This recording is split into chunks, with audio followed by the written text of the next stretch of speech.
Speaking on the recent terror attacks in Jammu and Kashmir, Union Minister Dr. Jitendra Singh on Saturday said that the government is working to deal with the wrongdoings of the enemy country and added that some strategies have been made which cannot be discussed in public.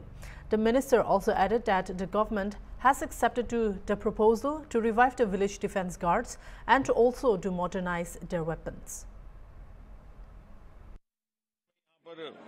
कुछ नामुराद वारदात होते रहे, लेकिन हमने वो भी दौर देखा 90 की दहाई का, जब आतंक अपनी चरम सीमा पर था।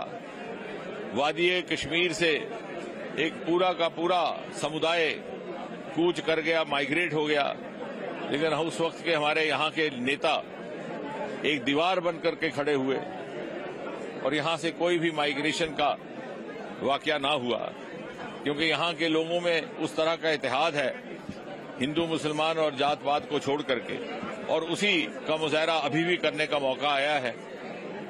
और जहां तक ये दुश्मन मुल्क की शरारत का ताल्लुक है, सरकार ने बड़ी संजीदगी से इस पर काम भी करना शुरू कर दिया है। कुछ एक स्ट्रेटेजीज भी बनाई गई हैं जिनका सार्वजनिक तौर पर जिक्र करना, व्याख्या करना मुनासिब नहीं रहता। वीडीजीज को रिवाइव करने का भी एक मुतालबा था हमारा, सरकार ने उसे भी कबूल किया है। उनकी व्यवस्था पहले से बेहतर की जाएगी, उनके हथियारों का भी थोड़ा बहुत आधुनिकीकरण होगा। हो सकता है कि सेल्फ लोडिंग राइफल जैसे हथियार भी उनके लिए मुहैया करवाए जाए, और जहां जहां भी जरूरत होगी वीडीजीज को कायम करने की वह भी किया जाएगा।